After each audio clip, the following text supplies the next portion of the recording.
Sejam bem-vindos ao Luísa Negreiros Convida, que é um quadro novo que a gente criou para aproximar vocês da dermatologia, do mundo da saúde e tudo que é muito importante para vocês e para a gente. E hoje, o meu primeiro convidado não poderia ser outro, né? Um dos médicos mais antigos na dermatologia do Brasil. Ele tem mais de 50 anos de dermatologista, como dermatologista atuando super ativamente e, coincidentemente, ele é o meu pai. Eu tenho o maior prazer em recebê-lo aqui no nosso programa. E seja bem-vindo, papi. Muito obrigado pela atenção e quero agradecer sempre a essa receptividade que tenho aqui em Aracaju. E agora, principalmente, com a doutora Luísa Negreiro, que já é um paradigma aqui no Brasil em dermatologia. São seus olhos. E eu queria começar esse programa, esse podcast, sabendo um pouco, entendendo um pouco como foi que começou o seu interesse pela dermatologia. Foi assim que entrou na medicina? Foi com o tempo? Como é que ocorreu isso aí? Logo que eu entrei para a faculdade de medicina, eu tinha uma tendência a fazer a parte cirúrgica da medicina. Entretanto, com o passar do tempo, logo na primeira aula de dermatologia, eu achei que ali era o meu local, pela rapidez do diagnóstico inicial.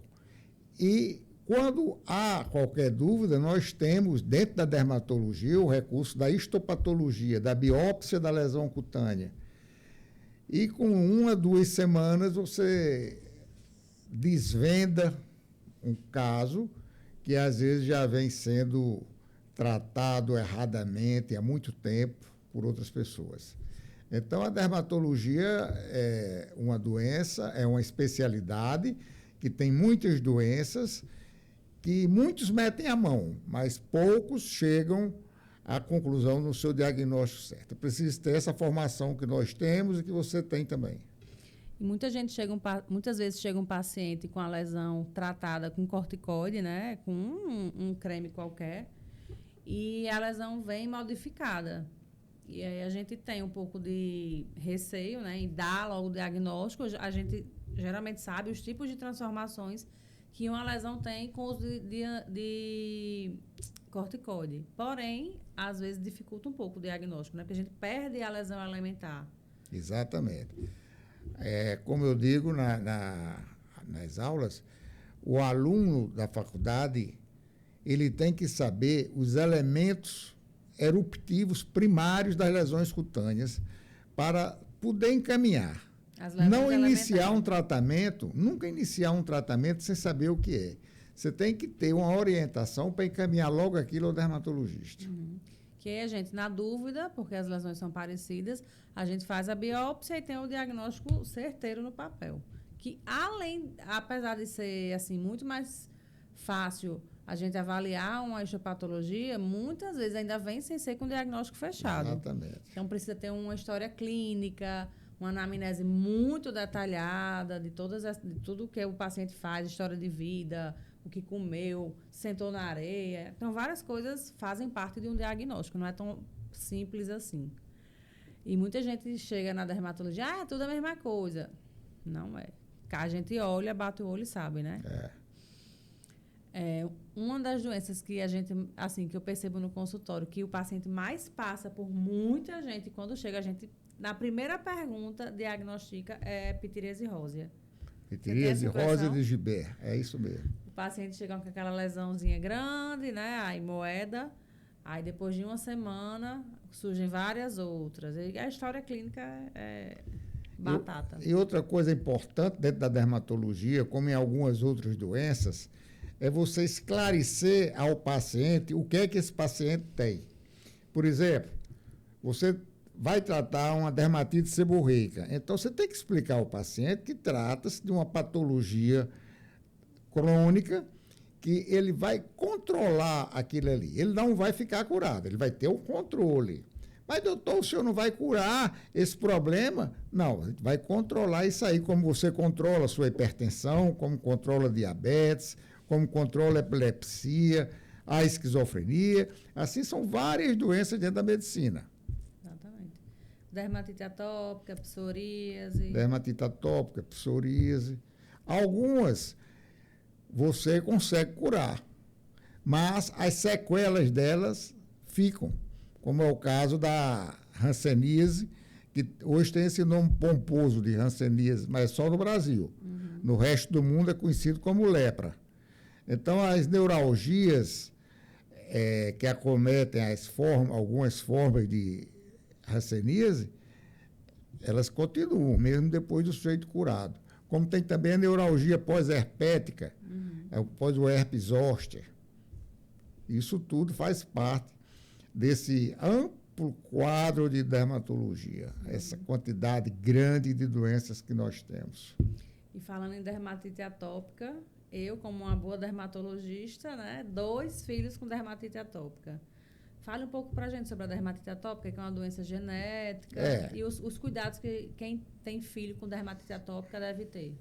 A dermatite atópica já sabe genética, está para ser aprovada agora no Brasil e distribuído pelas unidades centrais de agente terapêutico de alto custo, um imunobiológico, que vai dar uma amenizada no processo de dermatite atópica das crianças a partir de 6 meses até a adolescência, aquelas formas graves da dermatite atópica. E você tem que ter uma conduta parcimoniosa na dermatite atópica. Você não pode agredir com tratamentos muito incisivos, nem também pode ser com tratamento muito brandos.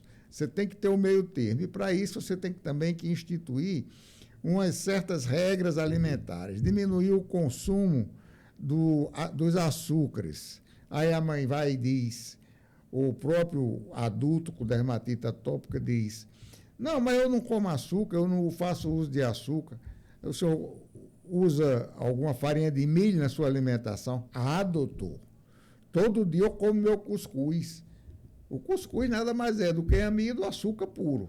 Então, você faz uma restrição de açúcares. Leite também, né? De leite. O leite tem uma ação deletéria e de piora na dermatite atópica. Hoje a gente já sabe que o bioma intestinal é importante também na cura da dermatite atópica. Então, é o conjunto. O controle, né? O controle. Outra coisa que desencadeia, que piora a dermatite atópica é o excesso de higiene. Muita limpeza, muita muito limpeza, sabão, muito banho. Muito banho. A mãe pega aquela criança todo dia e parece que está lavando um carro que saiu de um rali, esfrega aquela criança toda com sabonete, com shampoo, seca a pele da criança. E essa asteatose, essa ausência de gordura na pele, faz com que a dermatite atópica piore. Aí vem a coçadura, vem os eczemas, vem as infecções secundárias.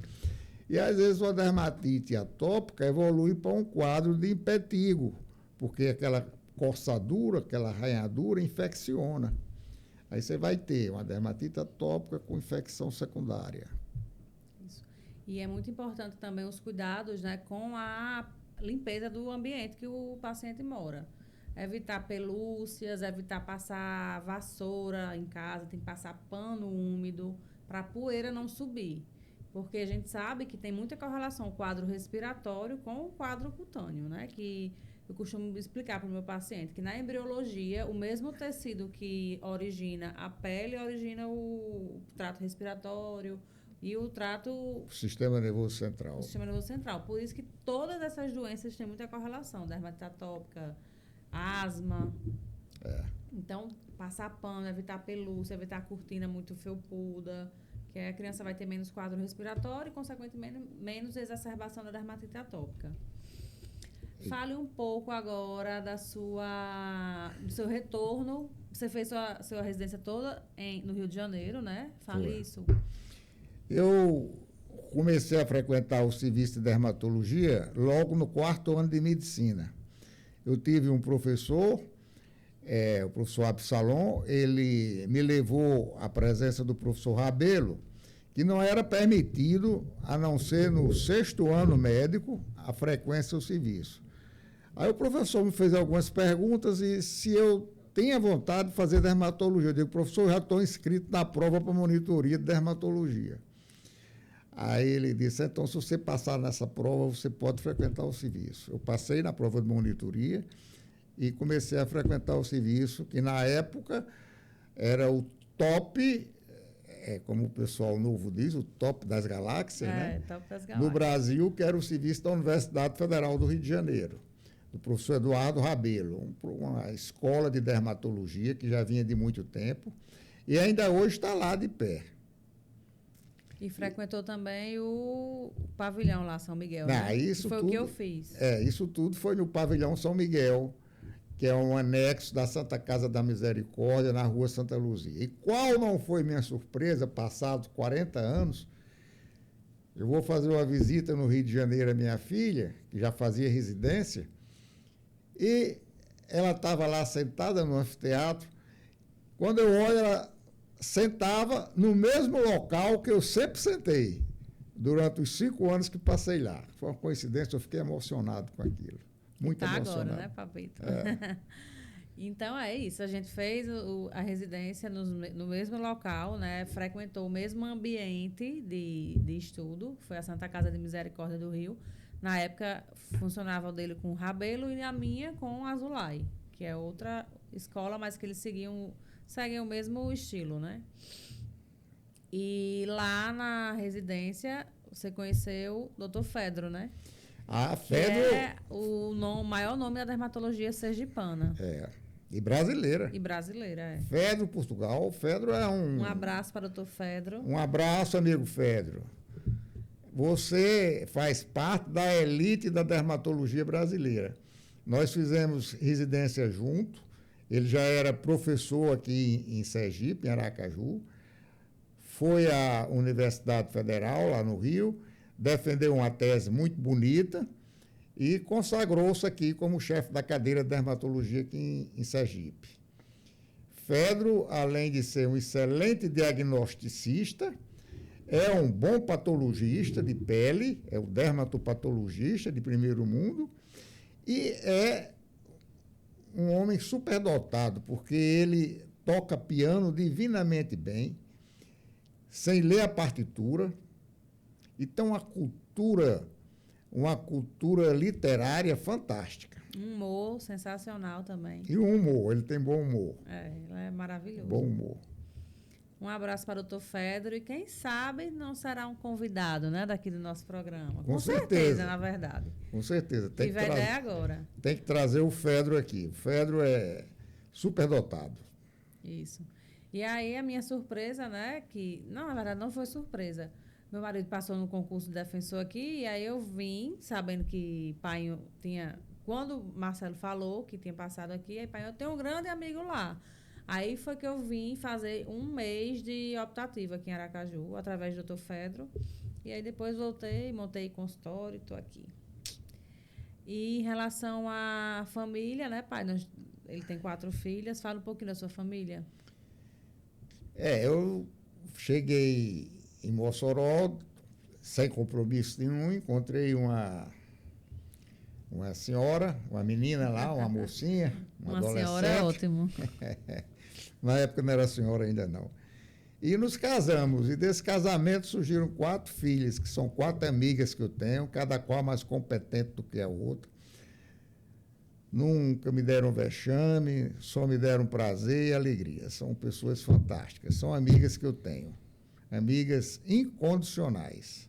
Eu não posso fazer qualquer coisa, sentir qualquer coisa que elas estão ali ao meu lado, estão querendo me amparar, saber o que é que eu tenho. E por conta disso, a gente tem que se cuidar também. Voltando um pouco para a dermatologia, me fale um pouco da sua visão comparativa da dermatologia que você pratica, né, que é a dermatologia mais de doença, e a dermatologia que eu hoje em dia pratico com mais prioridade, né, que é a dermatologia estética. Mas eu também faço muita parte de doença, né? No meu consultório a gente diariamente atende doença e estética. Eu não deixei de fazer nada. Fale um pouco o que é que você acha dessa evolução. Nesses 50 anos de dermatologia, nós já vimos muita coisa, muita coisa. Quando começamos, Cada professor tem as suas fórmulas magistrais, né? Por exemplo, dá um exemplo de uma patologia aqui, acne, a espinha no rosto. Cada professor tinha a sua fórmula miraculosa, guardada a 7 chaves, só os residentes deles que sabiam. Mas não resolviam a doença. Quando foi os anos 70, final dos anos 70, surgiu pela primeira vez a tretinoína, um retinoide. E depois esse retinoide evoluiu, né? E criou-se o grande grupo dos retinoides. É tanto que eu costumo dividir a dermatologia antes dos retinoides e depois dos retinoides. E agora, por último, o aparecimento dos imunobiológicos, que tem mais ou menos uns 25 anos, isso aí. Esses imunobiológicos foi um passo fantástico dentro da medicina de forma geral. E na dermatologia, pela cronicidade de algumas patologias, aí é que foi um passo muito grande. Afora isso, a dermatologia passou a se preocupar também com o envelhecimento da pessoa.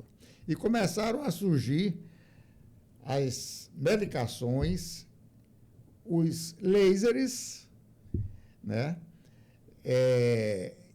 Também os preenchedores e outras substâncias que remodelam, que melhoram a aparência. Vocês sabem que Narciso morreu afogado de tanto se olhar no espelho. Assim serão as mulheres dentro de pouco tempo. Se frequentarem a clínica Luísa Negreiros, vocês nunca vão envelhecer, vocês vão estar sempre em forma fisicamente. Porque lá, né, nessa nossa clínica, doutora Luísa Negreiros, você não faz parte de um grupo de estudo. Você é tratada após um estudo, após ter sido exaustivamente estudada aquela medicação que é colocada no paciente. Então, nós trabalhamos lá, minha filha trabalha, a doutora Luísa, com muita segurança. Faz parte de a sociedade, da Sociedade Brasileira de Dermatologia, e todos os procedimentos são seguros. Isso mesmo. Uma curiosidade, não sei se você quer falar, né, para o povo, mas você faz uso de alguma coisa de estética? Em você próprio, vai assumir ou não? Não, eu faço o Botox, né? Você que faz o Botox em mim. Olha a testa dele, mas olha como tá lisinha a testa dele. E ele tinha bastante ruga estática, que é aquela ruga que já fica na pele marcada, mesmo que a pessoa esteja em repouso. Ele tinha várias rugas estáticas, a gente conseguiu tirar, porque tem feito a toxina botulínica com certa frequência. Então, é uma dica importante para quem está em casa e quem está assistindo. Se olha no espelho e vê, tem ou não aquela linha já fixa na pele. Se tiver, ainda, né, dependendo da profundidade, dá tempo de tratar, né, pai? Dá tempo. E outra coisa, esses tratamentos dermatológicos não é só para mulher, não. Isso o homem tem que fazer também. Você tem que começar a se cuidar, você sendo mulher e homem, ou trans, não interessa aqui, qualquer opção sua, você tem que começar isso cedo. Você tem que começar cedo. Não espera prevenir, né? Acabar, não. Você não vai querer tratar um diabetes depois que você está com insuficiência renal e amputando perna. Não, você vai começar esse tratamento logo que você sabe que está com esse diabetes. Assim, você sabe que vai envelhecer, que é um processo normal. Mas se você for prevenindo e for se cuidando, você procrastina. A gente hoje em dia tem um termo que eu gosto muito de utilizar, que é o gerenciamento do envelhecimento. Muito bom. Que a gente, paciente com 27 anos, já chega na clínica querendo realmente começar a prevenir, a fazer um skincare, peeling, laser, botox, para começar a prevenir a ruga. E aí a gente vai fazer esse gerenciamento de envelhecimento, independente da idade do paciente, montando um protocolo anual. O paciente vai, faz a avaliação. Essa é a época perfeita para fazer esse plano de tratamento, esse gerenciamento de envelhecimento. Porque a gente tem o ano inteiro para chegar, né, nas festas de final de ano sem aquela pressa, aquela correria louca para ficar bem. Então, faz um protocolo bem diferenciado, bem específico para cada um, no tempo de cada um, né? Cada pessoa tem sua condição financeira, tem seu tempo, né? Sua disponibilidade de sair do trabalho, às vezes, para fazer um laser. E aí a gente vai montando o protocolo de toxina, de bioestimulador, de preenchimento em várias fases, tudo isso para manter jovens sem transformar, porque o nosso foco é a naturalidade dos procedimentos e dos resultados, né? O paciente vai e ele sai simplesmente mais jovem, sem ser outra pessoa. Vou até contar um caso de uma paciente que eu atendi ontem. Há 15 dias ela foi lá no consultório, paciente dos seus 48 anos, se eu não me engano. E estava querendo melhorar a aparência dessa região dos olhos dela. A gente fez a toxina botulínica e preenchimento de olheira. Tem paciente que não tem indicação de fazer só olheira. Ela tinha uma perda bem grande dessa região. E a gente fez esse preenchimento, o botox, ela voltou 15 dias depois dizendo que foi para Maceió, para a terra do filho dela. E as pessoas, nossa, como você tá bonita, pintou o cabelo, tá mais nova, o que foi que você fez? E ela sem querer falar, sabe? Mas foi só o tratamento só não, que é muito, o tratamento dessa região da área dos olhos, que era o que realmente incomodava muito ela. Então, assim, a queixa do paciente mais a avaliação do médico é muito importante para chegar no resultado final. E o cuidado tem que começar cedo, porque, por exemplo, a fotoproteção, né? Isso, protetor a fotoproteção da criança é fundamental. A criança deve começar a usar fotoprotetor a partir dos 2 anos de idade. Pai, me diga uma coisa. Vocês lá, antigamente, tinham essa recomendação gigantesca de protetor solar? Porque hoje em dia é uma coisa que é muito difundida. A gente fala muito, muito mesmo, incansavelmente. Na época que você atuava, quando você começou, tinha isso? O protetor solar, ele começou comercialmente, com qualidade, nos anos 70. 72, 73. Por aí. O primeiro a sair no Brasil foi o Spectraban. Da Stifel, né? Da Stifel. E ela era com cor. E tem alguns americanos também, caríssimos. É o que eu digo, protetor solar é uma coisa cara, muito cara. Então, você tem que agregar fator de proteção à sua pele. Por exemplo, camisa de mangas longas, uso de chapéus. Isso aqui no Nordeste é mandatório. Usar o chapéu de aba e mangas longas. Tanto para o homem como para a mulher. A nossa cultura, o atavismo indígena de andar sem roupa, ainda prevalece a cultura da alcinha. E o bronzeamento artificial também. Né? Então, a pessoa já vai plantando o seu câncer de pele, que é deformante, mutilante, que é uma área que também nós atuamos há mais de 40 anos na parte cirúrgica, oncológica da dermatologia. E olha, eu, filha de dermatologista, né, sempre tive protetor solar lá em casa sobrando, orientação do meu pai, que sempre orientava, e tive um câncer de pele ano passado. Eu retirei aqui nessa região da escápula e, mesmo tendo alguns cuidados, tive câncer de pele. E como detectar o câncer de pele? Eu acho que o ideal para você não assim, passar batido é marcar uma consulta com o dermatologista anualmente, né? Para fazer uma avaliação de toda a pele, principalmente os mais branquinhos, para avaliar tudo, porque às vezes você acha que não é nada e é. E tirando na hora certa, ele sem estar invadido por nada, tendo margens livres, está tratado. O câncer de pele, os menos indolentes, né, com menor morbidade, o carcinoma basocelular, melanoma é uma história à parte, que é o mais grave.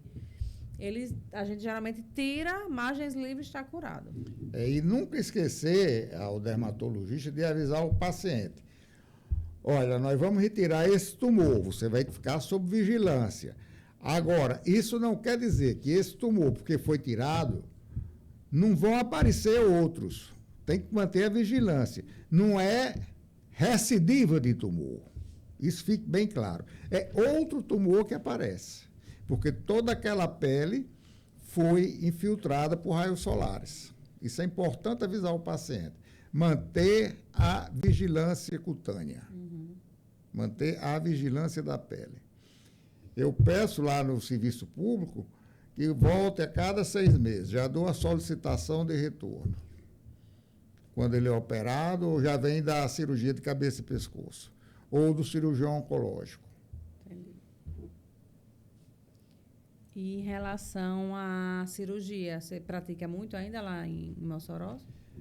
Nós temos na nossa clínica uma média de 5, 6 cirurgias de câncer de pele por semana.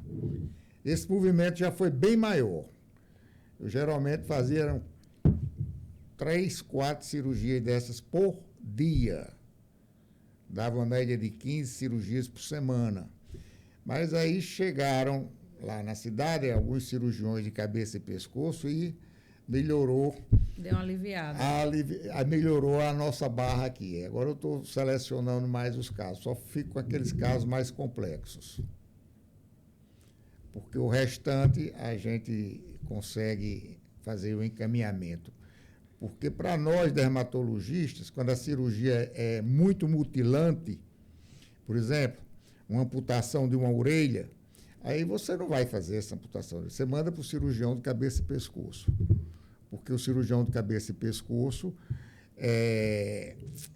ele tem do paciente um maior, não é maior respeito, um medo maior do cirurgião de cabeça e pescoço. Uhum. Então, se o cirurgião oncológico que amputou aquela orelha, aquela amputação é mais bem recebida pelo paciente. Se for um lábio, por exemplo, um lábio inferior, para você reconstruir esse lábio inferior, uma vermelhectomia, por exemplo, o cirurgião oncológico fazendo isso, mesmo ficando alguma retração, algum problema, o paciente aceita melhor do que um dermatologista. Quando é um dermatologista, ele quer um resultado de 100%. E pensa mais no resultado estético, né? Ele pensa mais no resultado estético. E não simplesmente no tratamento da doença. E às vezes é necessário fazer esvaziamento ganglionar e a coisa Aumenta. é mais complexa. E vai até fugindo um pouco, assim, da minha parte, que eu não fiz essa especialização que você tem em cirurgia dermatológica.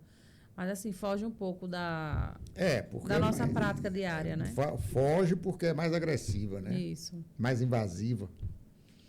E falando um pouco da intimidade da gente, né? Que a gente, eu, pelo menos, várias vezes por semana, durante as consultas envio, eu peço licença ao paciente e falo que tem um guru da dermatologia ao meu lado e discuto realmente durante a consulta os casos com ele. O que é que você acha disso? Eu acho um privilégio. Esse bate-bola é muito bom, positivo e produtivo. E às vezes ela me manda alguns casos que quando eu estou dando aula prática para os graduandos da Faculdade de Medicina, eu mostro, digo, olha, esse caso aqui veio da minha filha lá, de que ela pegou esse caso aqui, às vezes é uma dermatomiosite, às vezes é uma doença mais severa, aí a gente mostra aquele ali, troca esse bate-bola. Uma sífilis secundária que está recrudescendo muito, os problemas de sífilis. Isso, está voltando. Está voltando com toda a força. E outras patologias, como o herpes zoster, por exemplo, uma doença agressiva que ataca qualquer parte do corpo humano. E aqui, doutora, um alerta, sempre lembrar pessoas que já existe a vacina para o herpes zoster.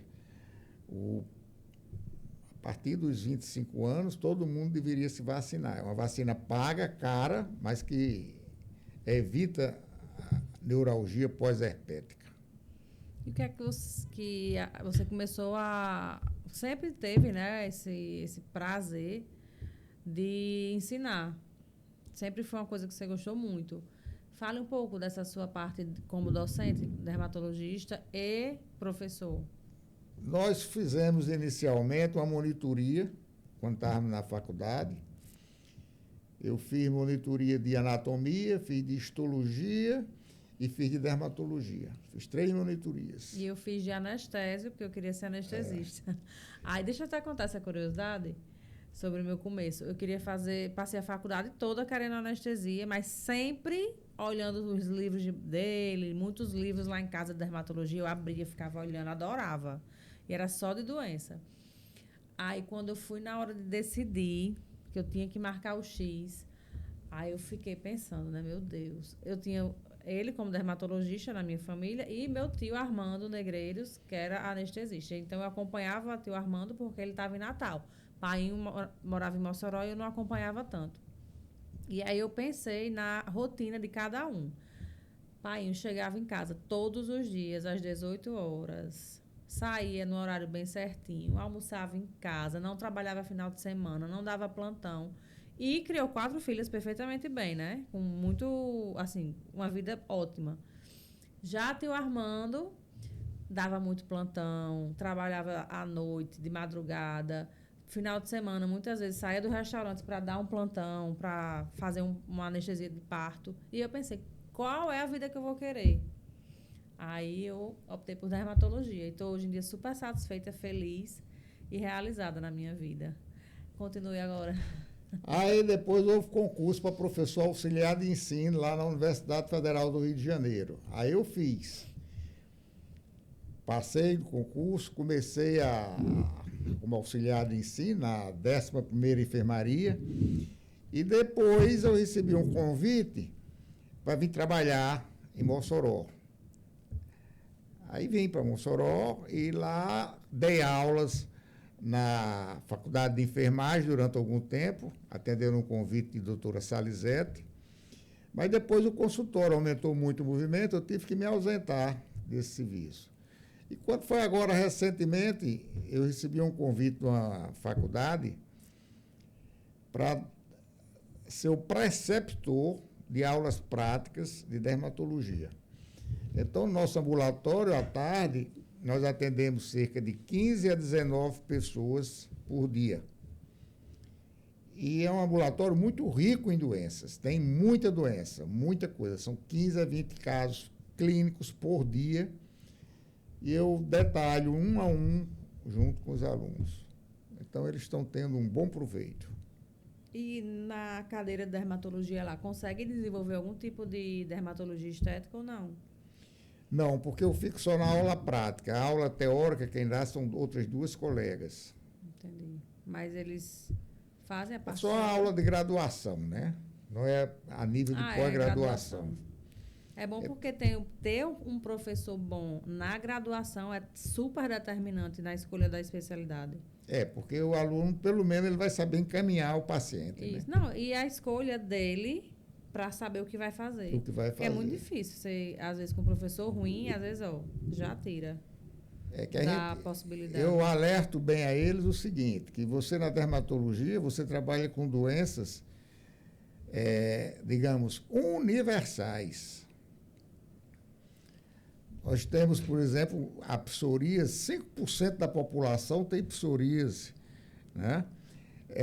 O problema da acne, que a acne é deformante, é uma doença mutilante também. Então, a acne tem que ter um tratamento correto do dermatologista. Então, essas doenças todas você tem que passar para o aluno para que ele se informe daquilo e não fique no uso de cremes, de pomadinhas, outra coisa. Encaminhe logo para o dermatologista que ele resolve. Se tem dúvida, já encaminha. Às vezes é difícil, né, esse encaminhamento, porque nem todo local tem o especialista. Nem todo local tem. Mas procurar se informar para ter esse foco aí. É isso. Mais alguma coisa a falar? Alguma consideração? A prudência da medicina, né? Só isso. O estudo com a prudência, você vai ser um médico de sucesso. Não tem erro. Foi o que eu vi ao longo desse meu período, que eu acho curto, porque passa rápido demais. Você tendo prudência e tendo estudo, você faz tudo certo. E a ética? A ética é fundamental. A ética, o estudo e a prudência, isso aí. Eu tenho uma frase que eu gosto muito, dita pelo pintor Apelles com um sapateiro, né? Suto, né? Suto crepidans, ou seja, sapateiro não vá além dos sapatos. Você só deve fazer o que você sabe fazer. Isso aí. Não adianta querer fazer milagria nem inventar coisa, porque se dá mal. Tem que fazer o que os protocolos mandam. sem querer fazer todas as novidades, né? Sem ficar muito assim deslumbrado com toda a novidade que surge. Eu tenho muito assim segurança no que eu faço. Eu só faço o que eu acredito, que eu tenho segurança, porque a dermatologia todos os dias tem novidade, todos os dias. E aí eu avalio, vejo se eu realmente concordo com aqueles protocolos. Estudo muito antes de começar a colocar em prática lá na clínica. E ver a fonte, né? Quem foi que produziu, quantos casos clínicos. Uma das coisas que mais me assustaram dentro da medicina foi quando eu comecei a ler alguns trabalhos médicos, né? Orientados pelos professores. Aí apareciam alguns estudos dos Estados Unidos e de outros locais. O cara com um trabalho, ele fez aquela experiência em 10 mil pessoas, em 15 mil, foram estudados 30 mil pessoas, um estudo duplo cego, randomizado. Não é uma experiênciazinha qualquer, com 2 ou 3 pessoas, estudou 10 casos. Não é nada disso. Você tem que ver o estudo, como é que foi feito, como é a qualidade, por qual universidade. Aí você pode pôr em prática aquele aprendizado. Isso. E se você for deixar uma dica, use filtro solar. Usar filtro solar, ir ao dermatologista e procurar a doutora Luísa Negreiros para rejuvenescer e evitar chegar na velhice. Né? A idade vai avançar. Evitar chegar não, chegar bem.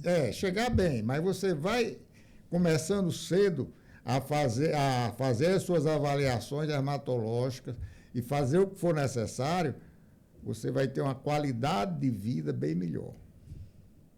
Qualidade de vida. Porque quando é aquela história de narciso, você vai se olhar no espelho e vai se sentir bem. Isso.